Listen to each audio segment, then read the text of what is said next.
Here we go, episode 58 of the Hibs Ramble. I'm back this week, joined by the two C's, Canton and Corrigan. How we doing, boys? Fantastic, mate. Yourself? I'm alright. Two E's are looking good, I must say. It's good to have you both back. Can certainly see your hairline's not as far back as what you made out it was last night. I sent the thumbnail to Liam, and he actually said it was nowhere near as bad as I was making it out. So I'll take it. We take the compliment. Yeah, for context, we're sort of the co-owner of the Hibs Ramble. Liam obviously is in Turkey on his honeymoon with Megan. We hope Megan has a terrific honeymoon. We hope Liam has an absolutely miserable shite honeymoon, because it's absolutely nothing less than he deserves. But anyway, good win for the Cabbage on Saturday, 2-0 at home to probably the ultimate bogey team. Suppose that we'll start for the start. Starting 11, Marc came out. The big sort of change, I suppose, was the fact that Jair was in from the start for Ewan. Not a massive surprise that Ewan didn't start, given he took a dull one to the shoulder on Saturday last week against Kilmarnock. But when you seen the starting team, what did you make of it? I thought it was decent. I think obviously the one that would have raised a few eyebrows is Jair Tavares coming on. I think every Hibs fan would have thought that he'd never kick a ball again, especially under Lee Johnson. But it's actually not that much of a surprise if you see how much Monty seems to like him. He was obviously on the bench against Kilmarnock, and that was again raised a few eyebrows. And then Monty came out and said about how well he'd been training. He's a talented young player, and he seems to be performing really well in training. So it's not as big a surprise as it would have been a few weeks ago to see him starting. But other than that, I think I was quite happy with the lineup. Obviously, Alfie coming in as well is massive. I love it when he's playing, when he's starting. Rocky as well seems to be a player that Monty likes. Paul Hanlon's, that's sort of the second game in a row or third game in a row maybe that he's been on the bench, and Rocky's been in. So yeah, it seems to be a player that he likes. Shaun, just talking about Tavares for a second, right? Do you think this sort of goes along with sort of the second, third, fourth hand rumours we've heard about the previous management team and how they actually operated? I mean, how in the space of Montgomery probably took training for the first time Monday last week? Monday 2 weeks ago today would have taken training for the first time, and then within 5 days, a boy that, for what it seemed like, wasn't even getting on the bench for the dev squad, is getting on the bench of the first team and also making an appearance. Like, I don't know what that speaks to in terms of Tavares himself, but does that maybe go to show that we definitely made the change at the right time? Because if that's how he's treating, I just think of treating a young laddie like that, not an English speaker, coming to an English speaking country, played a couple of games, and then was just totally what seemed like bombed out the first team squad. Yeah, that would have been his only start since his other start in August last year at the beginning. So yeah. I think it does speak volumes about the potential lack of man management or mismanagement from the previous coaching regime. And I think whether you want to believe what's coming out now or not, there's got to be some level of accuracy to it, considering that there's 3 or 4 players who don't seem like they would be in the same similar circle within the same squad, i.e. experienced Scottish players, new foreign players to the squad, and you've got young individual players, and then you've got like young foreign players as well. Yep. And they're all kind of coming out and talking about, the lack of tactical coaching that there was before, the lack of man management, the lack of just personal touch. And we're now seeing through these potential rumours that Monty is getting in contact with all these young players that are out on loan that didn't hear a jot when Lee Johnson was here. So that's a little personal touch, good man management skills there. You're then getting Tavares coming out, which, again, as Marc said, looked like he was out in the cold and never to put on a Hibs shirt ever again. Yeah. He's then starting games, and you've got players that were playing really, really well for us last season, highlighting the strengths of how training is now as well in pre-match interviews. So yeah, it's damaging for the previous regime, but that's Fleetwood's problem now. And I have to say, I do think it's a wee bit of a stroke of genius from Monty here, because even if you look at the Rocky Paul Hanlon situation, obviously Paul Hanlon's a player that's coming towards the end of his career. Rocky's a young centre half. Tavares, didn't get a sniff, was basically told he was leaving the club and whatnot. When a new manager comes in and says, right, I think you're a talented young player, I'm going to get you right in there, I think you've been training well, I'm going to put you right in the team. Rocky, who hasn't really been able to break through over Paul Hanlon, he's, the new manager's come in and said, right, Rocky, I'm going to get you in straight away. The confidence that must bring these players. And now what I think is, Rocky and Tavares, I think, are talented players. I think they're just raw. Monty coming in and saying, right, I'm going to get you into the first team. The confidence that gives him, they're now going to want to run through a brick wall for him. They're going to want to train harder. They'll be in the gym more. They'll be working harder in training, working their absolute balls off on the pitch. And what that does is it gives Monty every single inch of talent that these players have got, so that within a year or two, you might see Rocky being the absolute, the starting centre half. You might see Tavares being one of our key players. So I do think it is a real stroke of genius for him to come in, do that straight away, to almost say, look, I don't care what's happened before, but I think you guys have got what it takes. Now you'll see these guys, I think, elevate. Yeah, no, I agree, and I think it's startling the change, I think, around the whole club in general. I mean, we can talk obviously more in detail about the game, but there was something that sort of, was spoken about in terms of David Gray under Lee Johnson, and it was people asking, what does Gray actually do? It came out that he was a set piece coach, but he never really had any sort of involvement in terms of, when it comes to like the match day, for example. He was maybe taking the warm up and that was it. On Saturday, he was really involved in terms on the bench. I think you've seen it against Kilmarnock as well. And Montgomery's spoken highly about actually not only developing players but developing Gray as well.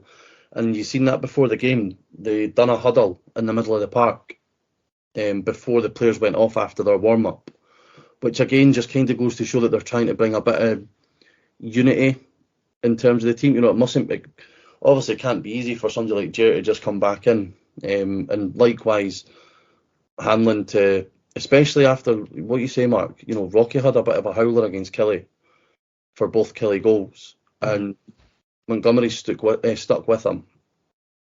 So I think there just seems to be a change overall in the sort of just general attitudes at the club. It doesn't seem to be much of the manager's the manager and that's it. Montgomery's very keen on getting involved in all aspects of the club. I know that he would have taken training for the first time on the Monday. Either that Monday night, or the Tuesday, he was through at Murray Park watching the under-18s. Something that Lee Johnson never done, and something that Jamie McAllister, only done because his laddie was playing for them. Whereas I've seen it on Twitter, the sort of the parents of the youngsters that are in and around maybe 14s and upwards, saying about how Montgomery's went round. He's not just a case of, oh, hi, how are you? He's asking everybody's name, what position do they play? And obviously we're going to talk about Rory Whittaker because I think that plays a massive part in that as well. The first half wasn't great. There wasn't a lot of sort of stuff happening in terms of, balls flying down the line, getting in the box and whatever. And I just wanted to sort of pick up on one thing I noticed, Mark, that there did seem to be a bit of restlessness for the crowd at times when there was maybe a forward ball on in the midfield, or, if there was a ball in the wing from maybe Obita that he turned back inside and gave it to Rocky or whatever.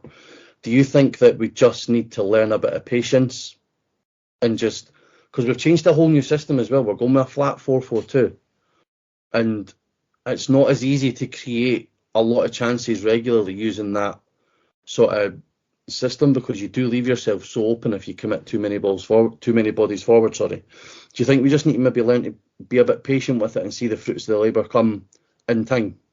Definitely, and I think it's happened as long as I've been going to Easter Road. If there's maybe a ball that can be played in the middle of the park or further forward, and they opt to go back to the goalie and play the safe option. There is moans and groans and stuff like that. Sometimes it's just what you have to do to keep possession and keep it safe. I do also that there was at Kilmarnock away, so you could see what he was trying to do, even though it was very, very early days. So the centre half would take the goal kick, roll it back to David Marshall. David Marshall would get the ball and play it out wide. So the full-backs would push on and the centre halves would split.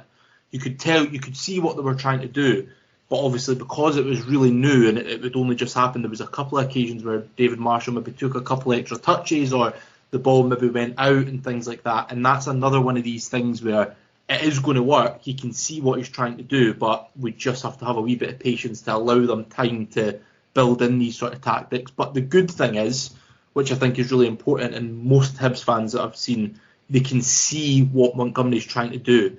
And we've spoke before, Lee Johnson was in the job for, way over a year. We still, by the end of his tenure, didn't really know what he was trying to do. Is he trying to play counter-attack? Is he trying to play it wide? We still didn't see his best shape, his best team, and what he was trying to do. And now, even though it's only a couple of weeks in, we're starting to see shades of his team and what he's trying to do. So I completely agree. I think there is still going to be occasions, listen, we're a big club with a lot of fans, so there is always going to be a portion of fans that are moaning and groaning and just want it pinged forward constantly. But I think as long as the majority of us remain patient, and I think, Nick Montgomery seems to have this aura about him where fans have taken him really quickly.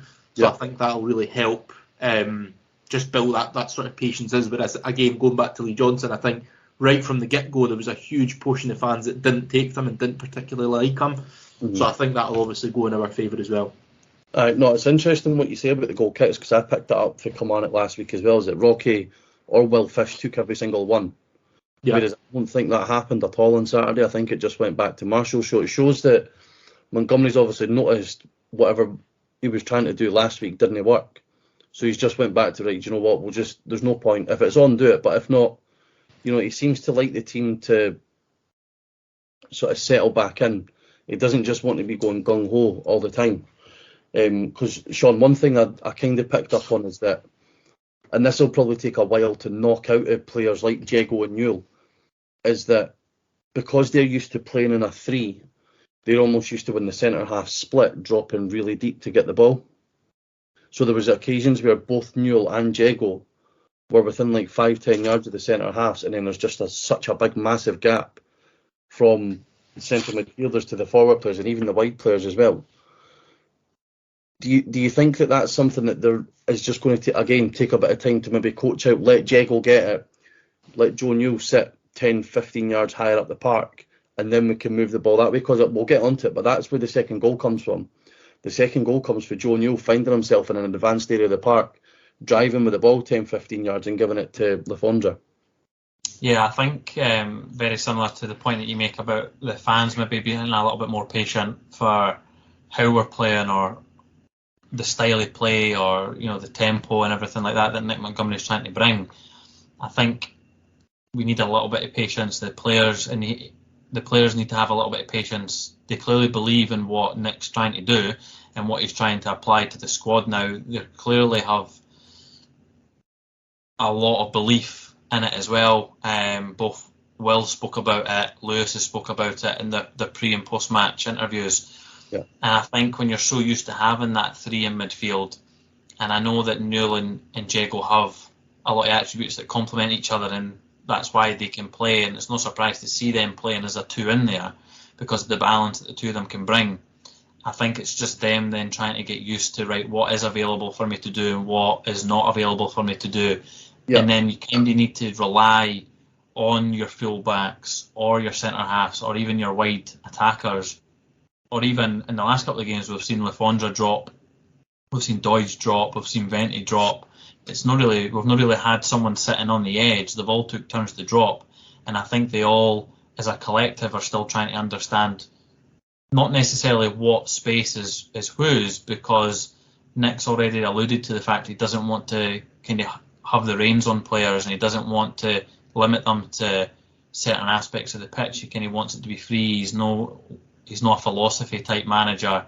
He's not like you need to be structured and you can only stay in this part of the pitch. He is happy for people to roam, but I think within the system that we're trying to play and the way that we're trying to play, I think the players need a little bit of patience and understanding, as well as trying to believe in each other, that they're all like that their teammates, like the man next to them or the man behind them or the man in front of them, is taking on the information the same as they are. And I think once over time it kind of comes in, I mean, we can see stuff paying off now.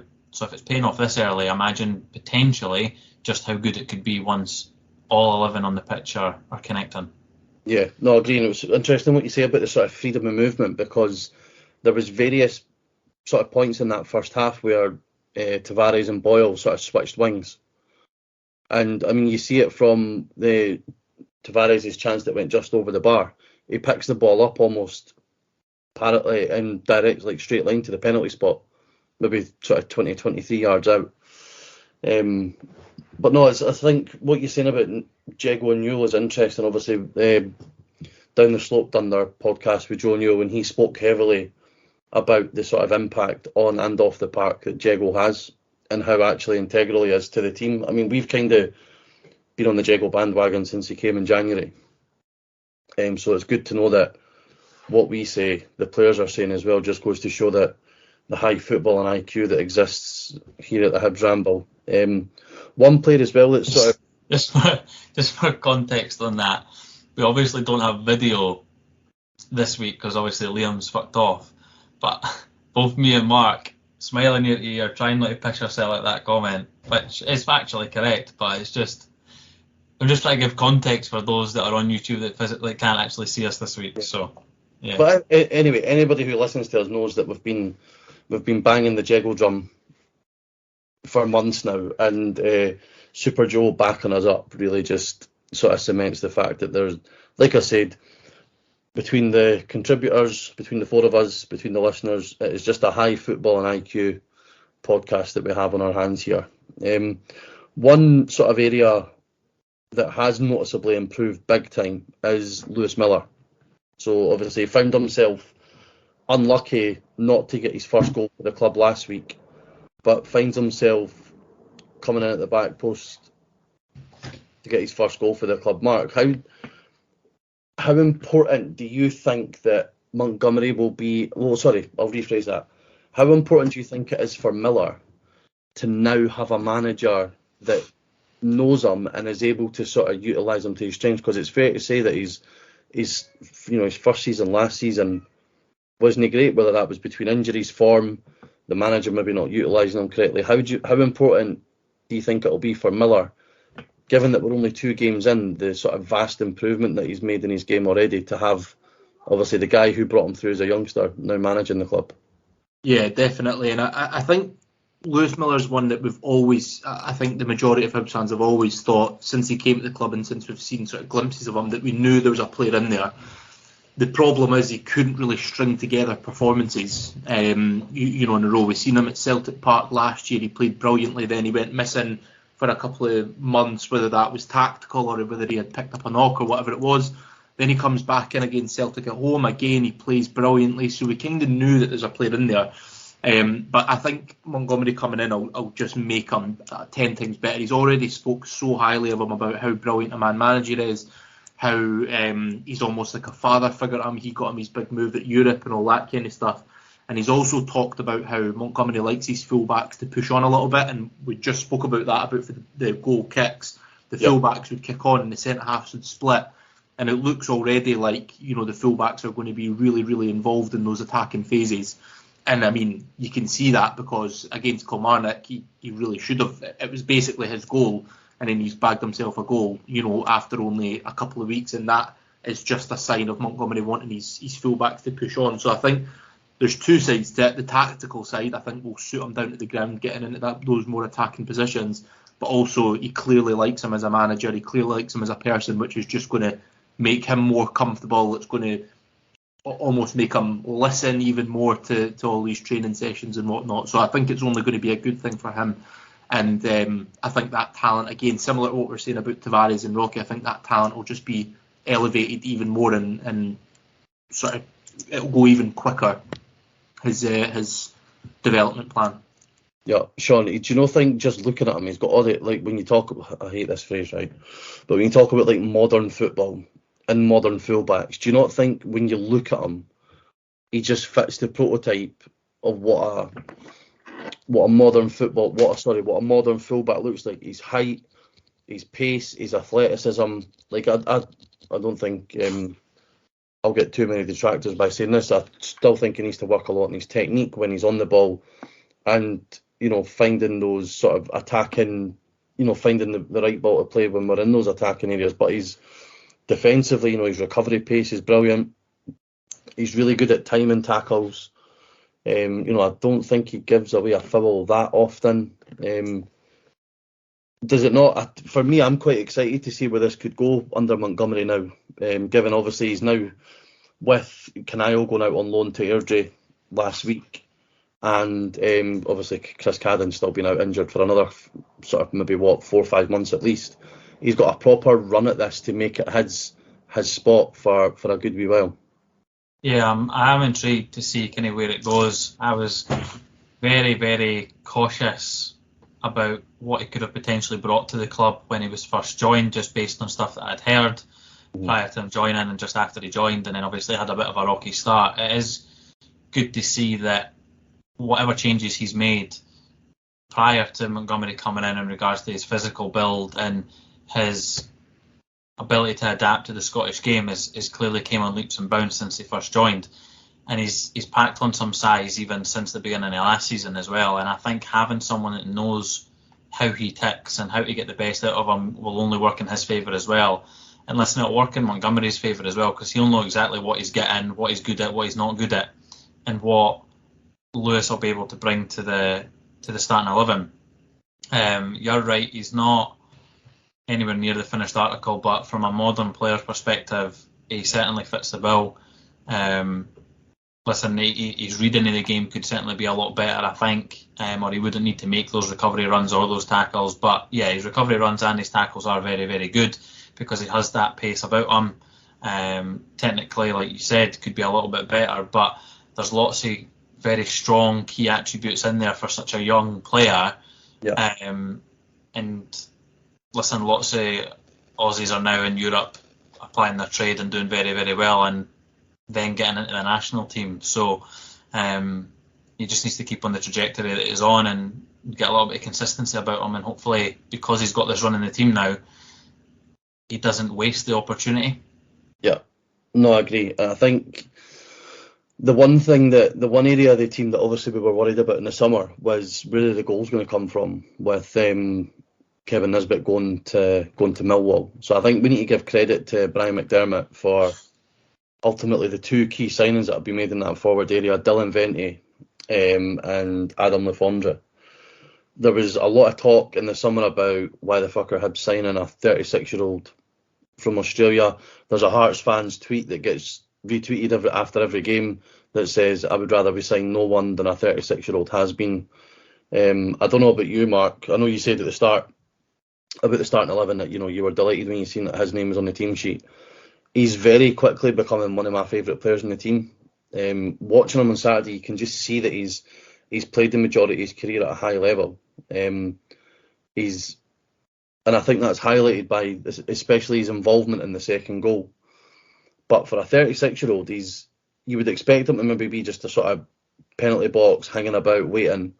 But even his work rate is superb. Like Vente as well. Throughout the course of Saturday, the pair of them just never stopped. And I think we're, again, like I say, props to Brian McDermott for bringing the pair of them in, because the worry with Nisbet going is where the fuck are the goals going to come from? And now we've got Vente, who's got 4 goals already. I think Lefondre's on 4 league goals. Doidge is on with maybe an assist, or well, he'll now be on maybe 2-3 assists, so 7 goal involvements.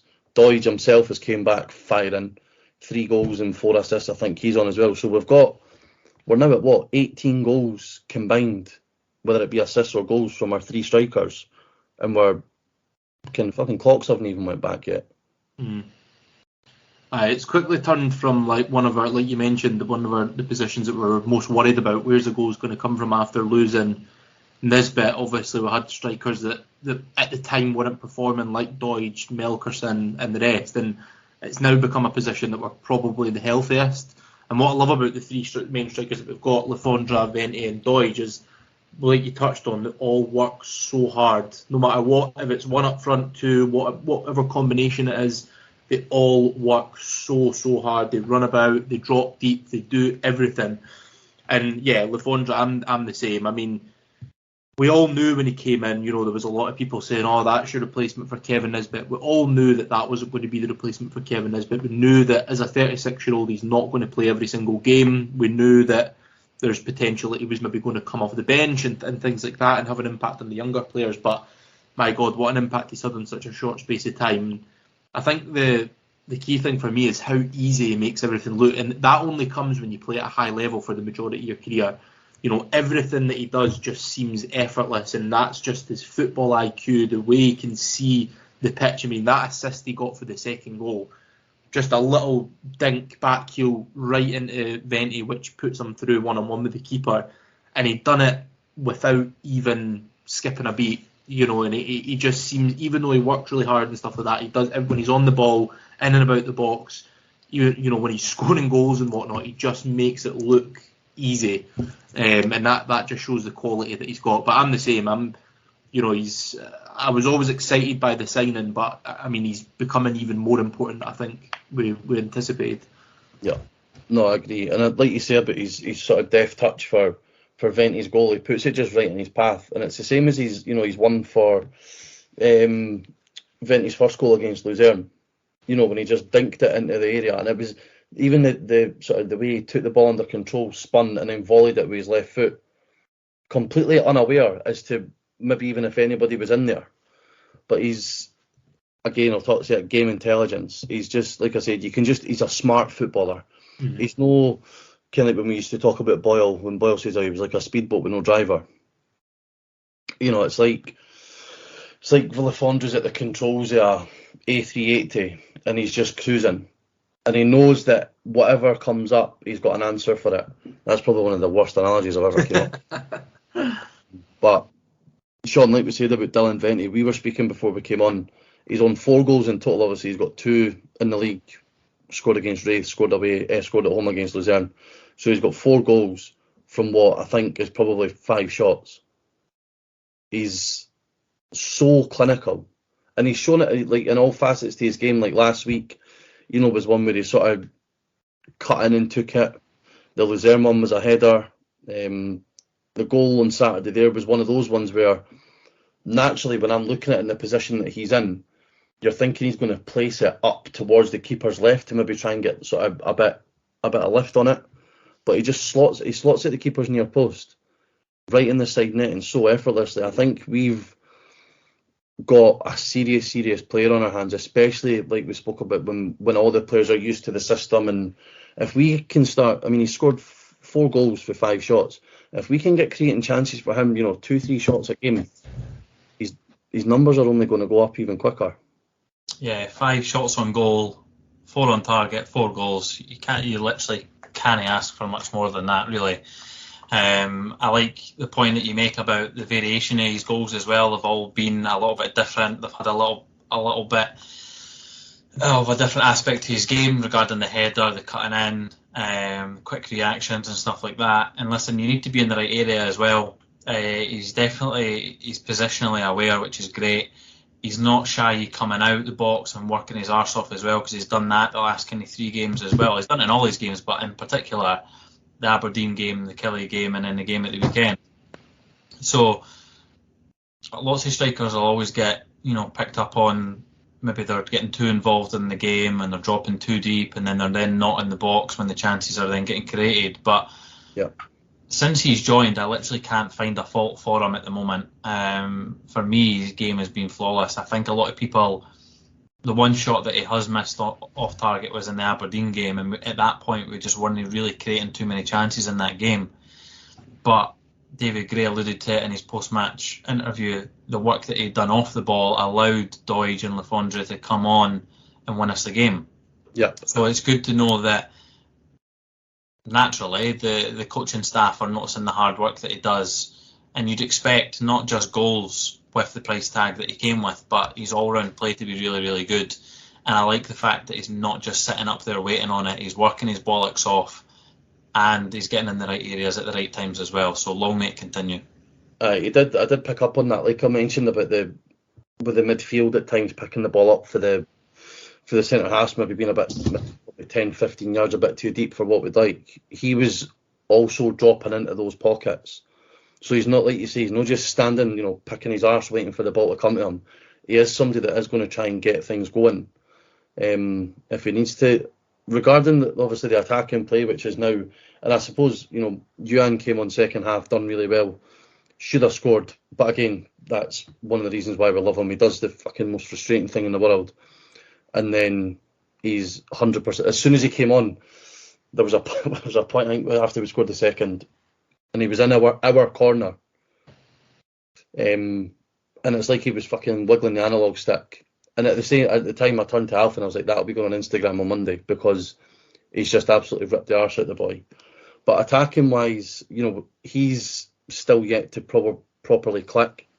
Boyle's certainly. I feel like for the last 3 or 4 weeks, since the Luzerne away game, I don't think that we've really even spoke about Boyle or Yuan, which is a compliment to the front three that you were alluding to, because they've been so strong for so much of the season so far, and we're only at the end of September. So it's a scary thought to think that when Yuan and Boyle click a little bit more, I think it's probably because they're getting asked to do it a little bit more defensively because it's a 4-4-2. But like when they start banging in the goals, it's going to be worrying for folk. Well, we're second top goal scorers in the league now with 11. And if you think that, so 6 of those goals have came in the last 3 games. So we'd scored 5 prior to that. Quick maths. That was good maths, that. And that's without, I suppose the wide players being really that involved. I know Boyle's got a goal. But it's once Boyle and Yuan start to click, if we can start getting a tune around Tavares as well. You've got, Campbell, when he gets his opportunity making runs into the box, then especially the front three, all playing, whether it be Doige and Venti, Doige and Lafondra. The good thing is about the 3 of those is that they've shown that they can all play together as well. It's not a case of if Venti comes off and Doige comes on, you're like, fuck, him and Lafondra can't work together, or vice versa by any other combination. One area I thought we did improve on big time was defensively, especially for a team of cloggers like St Johnstone. It was pretty clear that their main aim was to try and load balls into the box in as many as they could, which is understandable given how absolutely fucking hopeless we've been this season at defending crosses into the box. They were restricted to quite a few shots long range, and I only ever remember Marshall having one save to make, and albeit it was a fucking great save. But I know you touched it as well, Mark, about Rocky getting a chance, and he still gives me the fear a wee bit at times when he's on the ball and even when he's defending. But we're talking about the improvements they've made in the attacking areas as well. You need to give props to the defence for ultimately what is probably one of our main bogey teams with regards to St Johnstone, because you give them a goal and that's it, you're fucked. Whereas we didn't really, like I said, they had a few pot shots, but we never gave them anything in terms of encouragement anyway. Yeah, well, you can see how quickly a game can turn on its head, because against Kilmarnock we were really comfortable up until 60 minutes. We go 2-0 up and then we concede really quickly from a poor goal. All of a sudden we start to get a little bit nervous, and then you can see what happens. We could have actually went on and got beat that game. Kilmarnock had a pretty good chance near the end of the game. So even when you're 2-0 up, you know that all it takes is a lapse in concentration and they're right back in the game. Especially a team like St Johnstone, they're going to make it difficult, they're going to make it stuffy. So yeah, credit where it's due. I thought Rocky was poor against Kilmarnock. He does give me the fear, but against St Johnstone at the weekend, there wasn't much fear anyway when he was on the ball or when he was defending. And look, they kept a clean sheet. They restricted St Johnstone to 1 shot on target, which obviously Marshall's pulled out a world-class save. Yep. So obviously that's been something that Montgomery's been working on in training, is just kind of, getting that defence working a little bit more. So hopefully, because I mean, we've touched on all the goals that we've been scoring. You know, we just now need to start really making that defence a bit steely, you know, and making sure that we're not conceding as many goals. Yeah. Because we want to show up to a game sometimes and win 1-0 or win 2-0, rather than having to win games 2-1, 3-2, etc.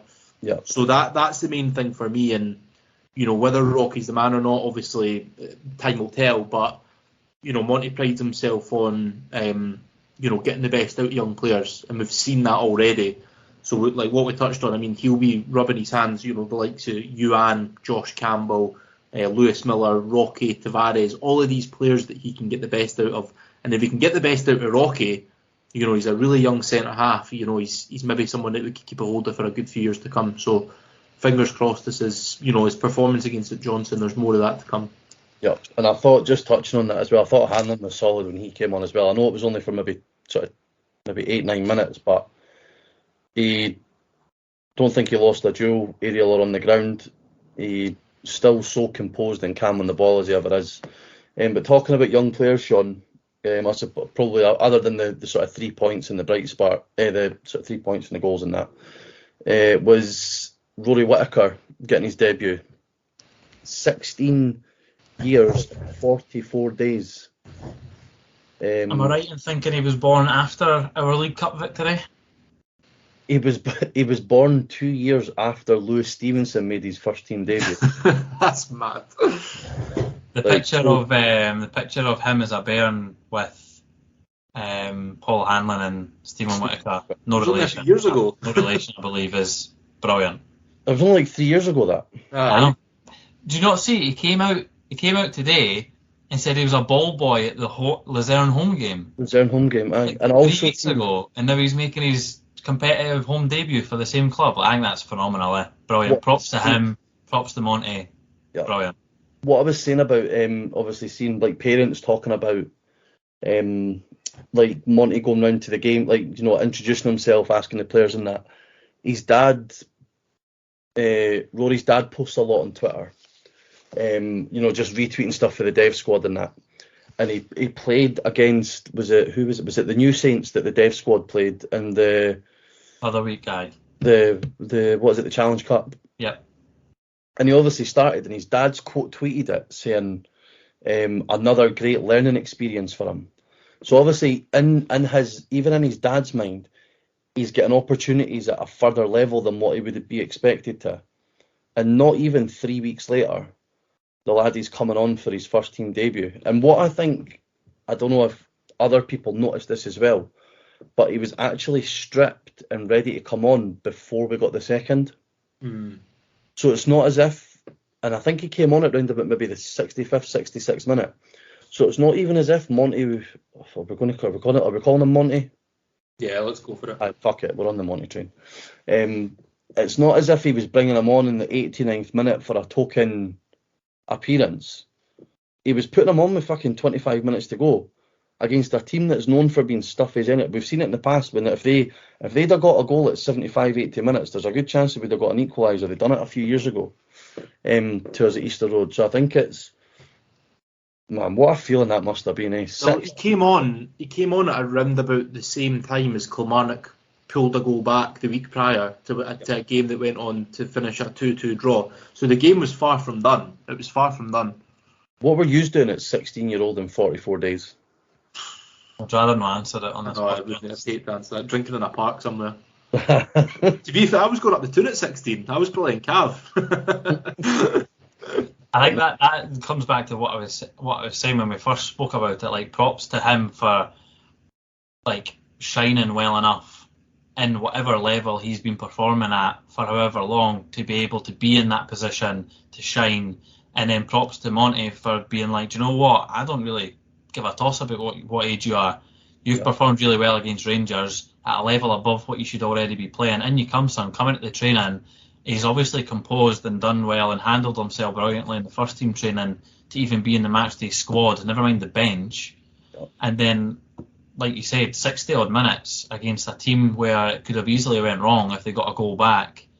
And I like the fact that he put him on with so much time to go, because then it wasn't like a token gesture, like you said.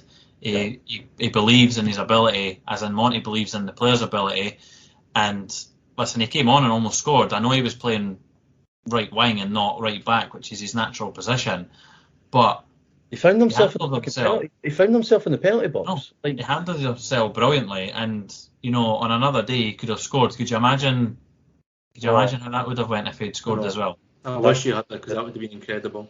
No, it was he did, and it wasn't a case he just kind of hid out in the right wing and maybe waited for the ball to come to him. He did. He looked to get himself involved, and he was also constantly talking to the senior players as well, which I think is just like it.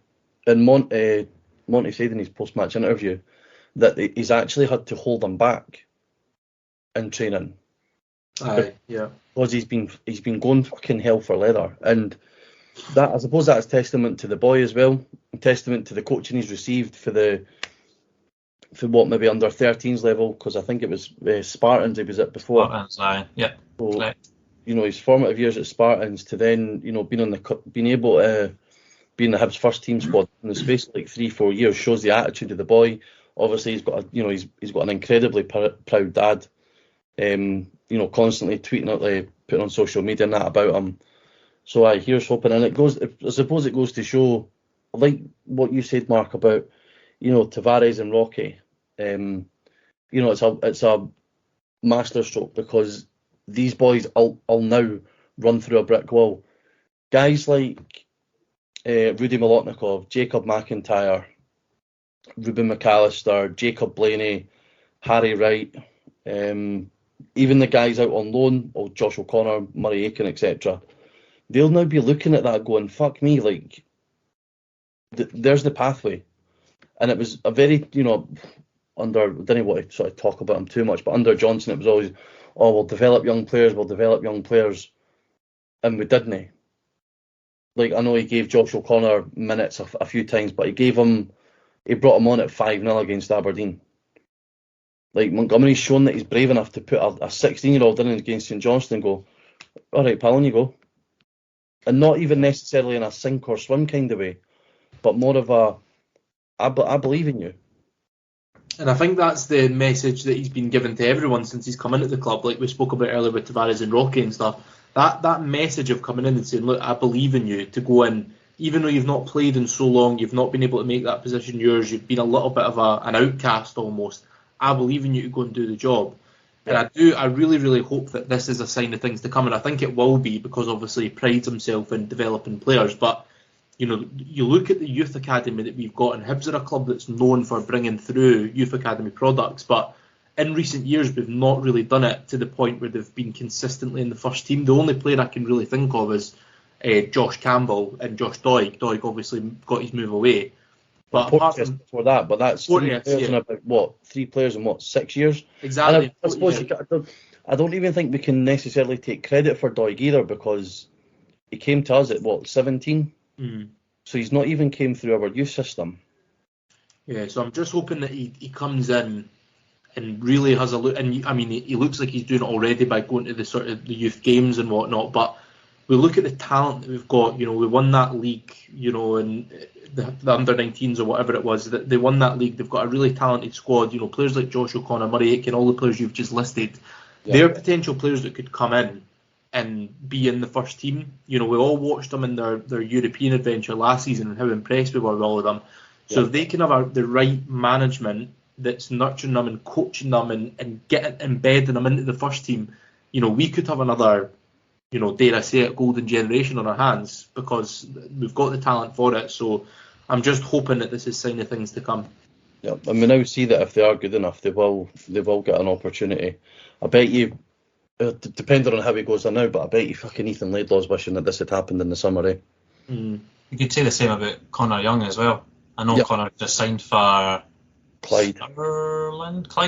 Clyde, after being released for Rangers, but I like the fact that even the players that are out on loan, I don't know if Monty's done it yet with all of them, but I know he's been getting in contact with the families and the players that are out on loan at the moment to try and get them back into the club. Yeah, I've seen Gary O'Connor's mentioned something about that on social media. Just even just as like a catch up rather than anything else. So it's good that Nick Montgomery is not going to be doing that just as like a gesture to say like, hey, this is where I am, blah blah blah, whatever. he's proved already that he's going to give people the chance if they perform well in training, considering the boys that we've just mentioned. So I'm quietly excited about the players that we have out on loan. The likes, say, Josh or Murray, or even like the younger goalies that we've got as well. It wouldn't surprise me if he chucks one of them in, and then you've got the likes of Melkerson, who scored an absolute belter at the weekend, who needs that kind of nurturing as well, and then you've got all these other young players. Anderson, Tate, Murray Aiken's been getting rave reviews for Airdrie as well. So I think I don't want to get too ahead of myself, but I think this could be the best appointment we've made in years. Probably going back to Stubbs. I know Lennon was good, but in terms of Lennon's impact was like bang and really short. Whereas with Montgomery, this feels like it could be a sort of slow burning ascendance. And I don't doubt that we'll have tough times. We'll probably go on runs where we maybe lose 3, 4, 5 games.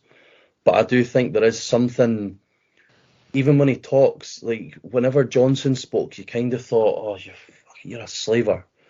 Like, we don't get that. I don't get that feeling with Montgomery at all. And it leads us into a massive week, chance to get back to Hampden. We've obviously got St Mirren on Wednesday night, who are stuffy as hell to play against them. We've got Dundee coming up at home on Saturday, who I don't really know what to expect for them just yet. But what a night Wednesday could be to, for Montgomery just in the door to be taking us to a cup semi-final, Sean. Yeah, I think he'll be looking forward to Wednesday, because it'll be under the lights, night game at Easter Road. He'll have heard all of it before, albeit it's St Mirren, so it's not going to be like a 21,000 sellout or anything like that. But the famous 5 isn't open for it. Is it not? I looked at the tickets for the League Cup game against St Mirren, and honestly, you must be talking a couple of thousand that's been sold already at this point. I think just the nature of it being a game under the lights midweek, he'll still have heard stuff about it regardless of the ticket sales or whatever. And listen, he'll know himself how close he is to, not greatness, but the opportunity to start off his Hibs career brilliantly by getting us not only to Hampden. Listen, there's teams in that draw that you're going to want to avoid if we do get past St Mirren, of course, but we're in a great position. You're looking at the other side of the city, and they're wishing that which one of their 3 managers to get sacked. Yeah. And they're losing their shit on the other side. We've acted fastly. Yes, we don't want to get ahead of ourselves, but we're looking great at the moment, and long may it continue. And listen, if we get a great result midweek, we'll be going to Hampden, and regardless of who we draw, what we've just spoke about so far this episode, with our front 3, our wingers, getting defensively sound, Jago and Newell in midfield, like, why can't we? Do you know what I mean? Said at the end of last season that I thought we'd go and do it. I didn't think it'd be under a new manager, but I don't care. Like, get us to Hampden and we've got every chance. Well, I mean, you look at the draw, and I mean, Aberdeen, obviously Ross County, Aberdeen, I know Aberdeen just scudded them the other day, but they're no going great at the minute. Killie, Hearts, that could put, other than maybe Rangers at home, that's probably the worst draw that they could have got away to Killie. Rangers at home to Livy. Rangers got fucking booed off after winning yesterday. And then obviously us at St Mirren. We've probably got, I think, overall the toughest tie.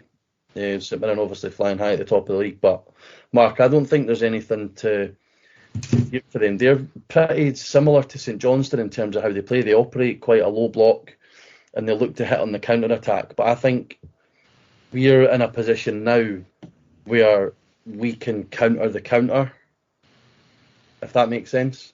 Yeah, I think they'll obviously take a lot of confidence out of beating us at home already early in the season, but I think if you look at that, it was when obviously we were still under the previous management.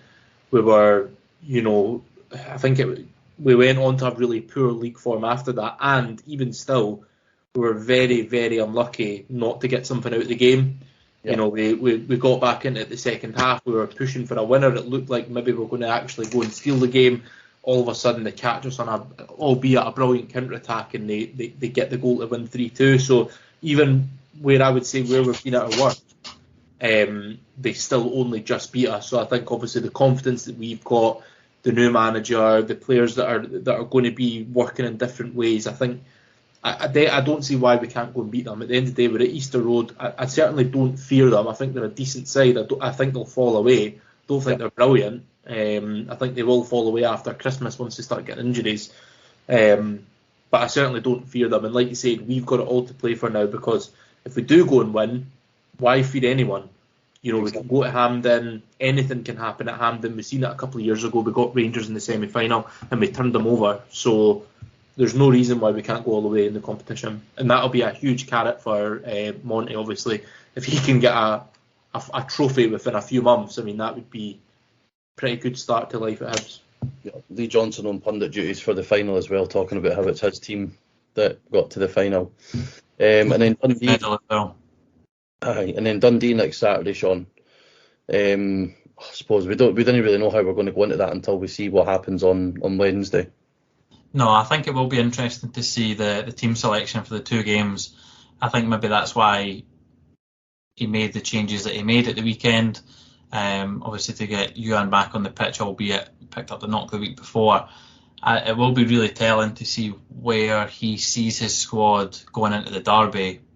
I'm not saying he's going to use the next two games as like a tester, but I think he'll certainly be using it to utilise the full squad, because at the moment we've got that manager bounce to the point where everyone's going to be working their bollocks off, trying their hardest to impress to get in that 11, especially considering the chances that Monty's been giving players the last couple of games. So I'll be intrigued to see the shape. I wonder if the shape will maybe change at the, midweek or at the weekend, or if it will still stay as the 4-4-2, because I wonder if he believes that the other centre midfielders that he's got available, whether they can string up that kind of balance together as a 2 rather than a 3. So I think we'll go into, regardless of the result on Wednesday, I think we will be going into the weekend in a good position and a good place. And, you know, I have absolutely no doubt that we'll get the victory at the weekend and get the 6 points out of 2 games.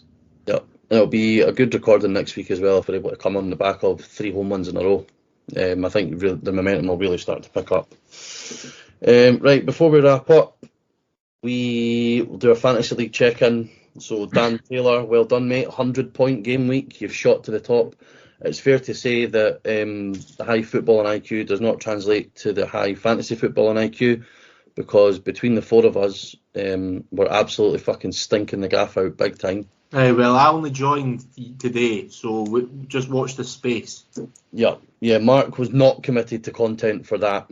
However, he is now committed. I've also not changed my team since game week 1. I'm not going to hide behind it. I totally forgot about fantasy football. But I think in terms of the standings, I think Shaun's 32nd, I'm 43rd, and Liam's absolutely reeking the gaff out at 65th. Mark, if you get off the bottom of the table, considering you've just joined, that'd be something. I don't think I'll ever be prouder of anything you do in life. Well, I'd have to get like 300 points and get in the next game week. No, you've got the person that's in 80th has got 186 points. Yeah. I mean, I'll have to use my triple captain and all that. Those at the bottom are probably like us, given up but picked a shite team and given up, whereas I kind of picked a half alright team. Miofsky done me a solid 18 points this week. I did look at the person that was bottom of the league, and they had something like 6 injuries and 2 suspensions, so obviously they've not looked in quite a while. Yep, you're going to be a slow burner. Right, we'll wrap up then with our questions. As always, we start with John. What's for dinner? John? John? Shaun, I said. Sounded like John. Apologies. I absolutely have no idea what I'm having for dinner yet. Not looked, don't know. Barely left my desk since I started work this morning. So apologies, John. I do not know what I'm having for dinner. However, Liam has informed me what he has had for his dinner. And I'll hit you with that one. So for his dinner alone, he's had 2 steaks, noodles, rice, potato gratin, beef with courgette. Yeah, and beef with courgette. 2 steaks? Not had pudding yet. Cheers is how he ended that message. Bearing in mind, he is probably all-inclusive, so it will be like, when you say steak, it'll probably be like the diameter of a fucking £2 coin. thinking fucking all inclusive. Yeah, genuinely don't care what Liam has for his tea. Don't care if he's having a good time. But as I mentioned at the start, I hope Megan's having a fantastic time. Mark, what are you having? I am having bolognese. Very simple dinner. Emily is in the kitchen right now making it. Lovely. Not Garlic bread or compliment? I hope so. I don't know, to be honest. I can't smell it, but I hope so. I'm having an absolute council tea tonight. I am having a mince round with tinned tatties and beans. A mint round. I've not had one of them in ages. Fucking incredible. I went years with it in one, and I seen it in the fridge one day. I think it was in Asda or Tesco, and I was like, oh, could have that. My granddad used to make me it. You get like the actual tinned new potatoes. I bet young Whittaker that came on at the weekend doesn't even care what a mint round is. No, he'll know. And it's quite ironic that mince round, and that's probably what's causing me to be very round. And he also added on how good is Adam Lefondre, but we've already covered that. Again, John, high football and IQ here at the Ramble. We know what we're going to talk about before you even ask the question, so we've got the answer before you've even thought about asking it. Kev Wilson, fuck me, I'm all over the place with my names, man. Kev Wilson is asking, how many goals do you reckon Venti will end up with this season? I'll go 15. I saw that, and I'm in all comps or in the league.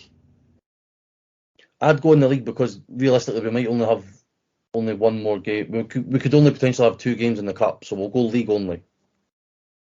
And he's on 3 at the moment. He's on 2. 2. Well, no, actually, do you know what? Do you know what? He's scored in the League Cup, so we'll give it all comps then. Scottish Cup as well. He could get. I think if it's all comps, I think he'll hit 23. I'll go with 24. I'll go with only because of how the goals have been spread round the front 3 so far. And given the fact that, like I said, Boyle's only on 1 and Yuan's not got any either in the league, I'll go 18. But I definitely think we'll get a double-figure season out of at least 3 of them. I was going to say the same. I think 3 of our front 5 will easily hit double figures. It'll be like the season we finished 3rd with Boyle, Nisbet and Doidge, and they got, what was it, like 51 or 52 goals between them? Aye. I think that'll be the same. Overrated, underrated from Liam Riley. Fucking loving this, by the way. This is a great addition to the... Liam's also given me his answers to these as well, if we care enough to read on it. We need to get Liam to make its own theme tune for underrated, overrated, and make this a proper weekly edition. Well, that's what's on the Have a Word podcast. They have their own sort of jingle for it. Maybe see if we can steal their jingle. Overrated or underrated? Tam McManus. Overrated. I'll start. Heavily fucking overrated. As a pundit? Or? Banger of a pundit, banger of a poster on Twitter, banger of a helmet on PLZ, banger of a guy for blocking both me and the Ramble because I disagreed with his shitty opinion. And he scored like 12 goals in 100 games as a striker for Hibs. Overrated as fuck. One of the worst players I've ever seen play for Hibs. Yep, agreed, all round. I think he's actually heavily underrated. I think he was a tremendous young player at this time. I also really like him as a pundit. Talking at your arse. I'll obviously go overrated. David Watherspoon. Underrated massively. Yeah, especially at his time at Hibs. I'd err on the side of underrated as well. And I also think incredibly harsh that he got dropped for 2 cup finals in a row. Yeah, he was our best player one of the seasons. I think it was the 2012 or no, it was the season after. He was one of our best players playing league with us. Neither him or Lewis Stevenson started the 2012 final either. No. I'll never forget that goal he scored against Hearts that took a wicked deflection off Zaliukas. Yeah. I think that was the first time we beat Hearts in years. It was brilliant. And it was the first game after the 2012 final as well. And it was also the shortest Scottish Cup defence because they lost the cup in the same year they won it. So I'd go underrated. And I think he had a great... Obviously won the Scottish Cup twice with St Johnstone after it and the League Cup. Got international... Was it the World Cup? As well with Canada. So no, I'm definitely underrated. Dean Shields. I'll go underrated. Just because of the attacking talent that we had at around the same time he was there, I don't think he was maybe appreciated. I think maybe his first season he was, but maybe not the rest. He was unfortunate that he was obviously out for a period with the situation with his eye. I think he was overrated. Really? Why? Don't know, I just think people still look back on him really fondly, and in the same breath as players like Gary O'Connor and Derek Riordan, I just don't think he was anywhere near that level. I don't think he deserves to be. Well, I'm not saying he doesn't deserve it, because he's probably a lovely guy, but he doesn't. You're right, Mark. He doesn't deserve to be in the conversation with those types of players. Because when you think back to that team, when you think back to that team, people often say, "Oh, look at the players we had Derek Riordan, we had Gary O'Connor, we had Dean Shields, and all that." He was all right, but he never comes up in that conversation like, "Oh, remember that team that we had?" He's never done. He was very fortunate to be in such an amazing team, and I think because he was in such an amazing team, people think of him, and when they think of him, they think of that amazing team. If he was in a really bang average side, I don't think you would ever hear about Dean Shields. Yeah, that's a fair point. John Rankin. I don't think he's rated either way. Yeah, I think he's he's shite, but I think everyone knows he's pish. Yeah, no, John Rankin, I wouldn't say that. He had a couple of alright seasons at Hibs, but he's probably rated fairly. Everyone rates him as just an average midfielder. Yeah, the thing is, I wouldn't even say like he was shite. I think it's just, I think everyone knows the qualities that he's got and what he doesn't have, and I think that the Hibs team that he was in just complemented how Hibs were at that time as well. Shite. And he made one hell of a career for himself as well. I think he was playing until he was about 40 as well, so fair play to him. If you say the name John Rankin to anybody and ask them to say, "Tell me one thing, but it can't be the squiggler," nobody can tell you anything. So, I think he sits fairly in the category of not. What would you say is overrated or underrated? Because you're either rated or you're not rated. Just meh. Just nothing. He's in the middle. So he's the forward slash. We'll call those ones that we can't quite determine either way. We'll just call him the forward slash because that's what splits overrated, underrated. Pat Fenlon. Underrated. I'm glad you said that. Underrated. People always will think of him for the 5-1 season, but that we got into that position through the previous management, and then he managed the next season to get us to another cup final. And before he left, we were actually doing, I think we were something like 7th or whatever. Like he started to build us up a little bit, but unfortunately for him, people will always remember him for 5-1 and 7-0. So we would never have went down if he'd stayed. Yeah, but it was also the fact that it is quite there was just no way we were going to replace Lee Griffiths either. Yeah, I just think he was so unfortunate to manage one of the worst Hibs teams of all time, taking over from some just atrocious management beforehand, and didn't have much of a budget to play with either. I think we made a big signing of James Collins when he was there, which was maybe 400 or 500 grand or something. But yeah, he was a replacement for Griffith. Obviously, he was never going to be, because that season, that 12-13 season for Griffiths, probably the best individual season I've ever seen at Hibs. Yeah. And to get us to 2 finals. Yeah. With the squad that he had, speaks volumes, really. I know I was on the overrated fence there, but you've talked me around. And the thing is as well, you look at the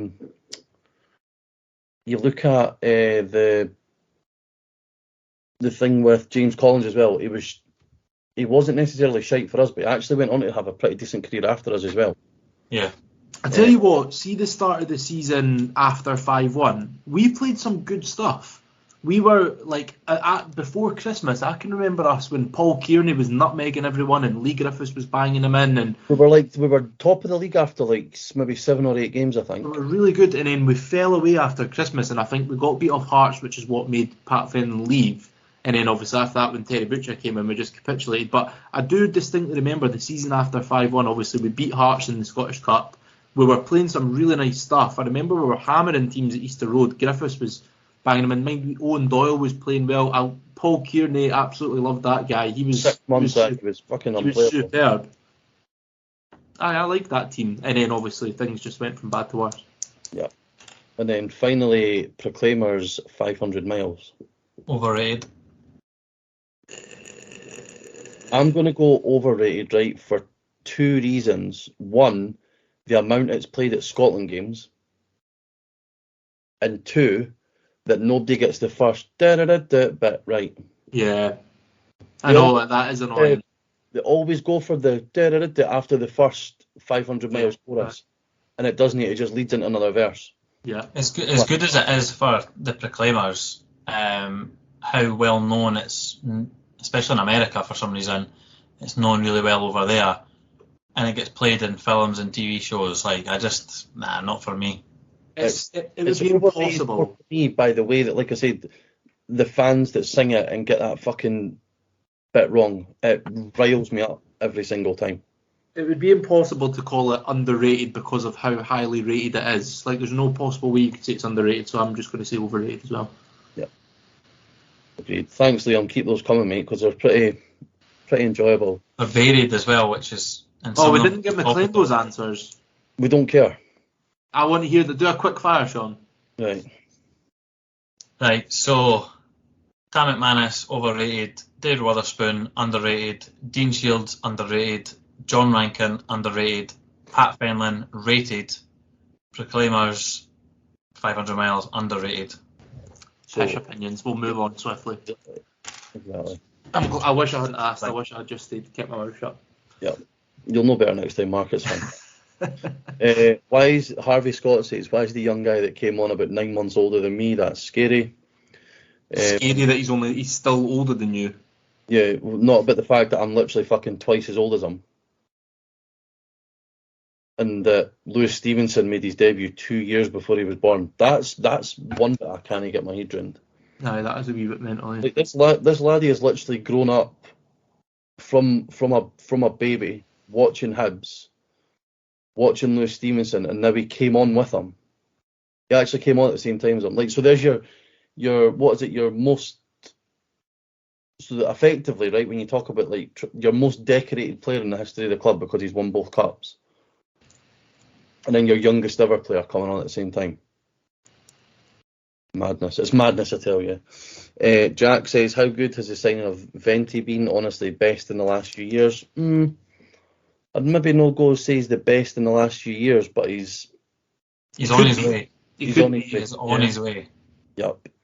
And then finally, Lewis Miller greater than Cafu from James Kinneborough. Fair opinion. Disagree. And the last, we've got a couple other ones. Albert Street asks, who do you think will be the next youngster to get a chance like wee Rory did last week? Rory on loan. I'd like to see maybe Molotnikov. I think there's something there with him. Yeah. I thought I would have, if it wasn't for going out on loan, I would 100% said Canio.